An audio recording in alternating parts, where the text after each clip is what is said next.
I remember when my company hired a new junior developer.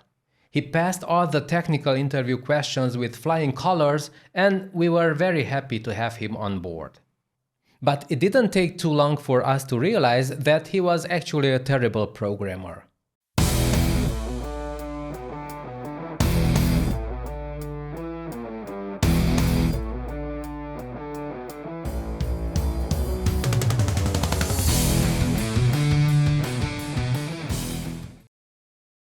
His code was ugly, inefficient, buggy, and hard to understand. When I asked him about it, he said that he didn't see the importance of code optimization because computers are anyways fast enough.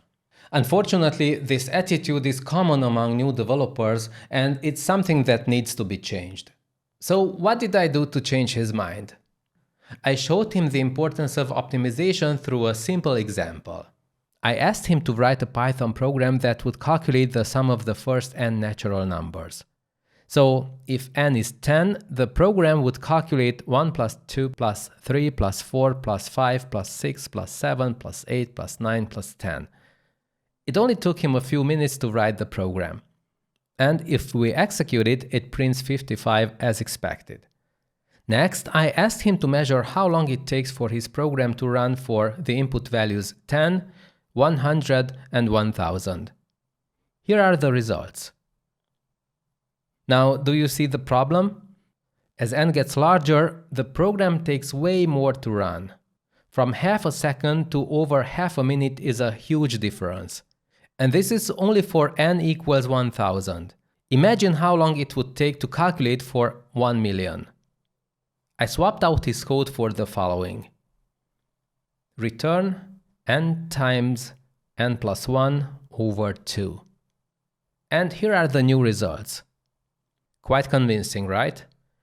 Even for n equals 10, this program runs in less than 25% of the time. And as n gets larger, the difference becomes even more pronounced. The main advantage of this second version is that it relies on a simple mathematical formula instead of iterating through all the numbers. This makes it much more efficient because its execution times will not increase as a function of the input n.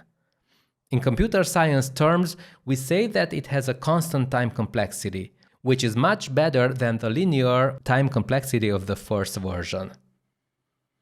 If you want to learn more about BigO, code optimization techniques, and other computer science related topics, I suggest you check out my Algorithms and Data Structures in Swift course on Udemy. The link in the description below includes a coupon code for 83% off. It's only valid for a limited time, so be sure to check it out soon. Alright, that's it for today. I hope you've enjoyed this video and you've learned something new. As always, if you have any questions, just let me know in the comments below. Have a good one.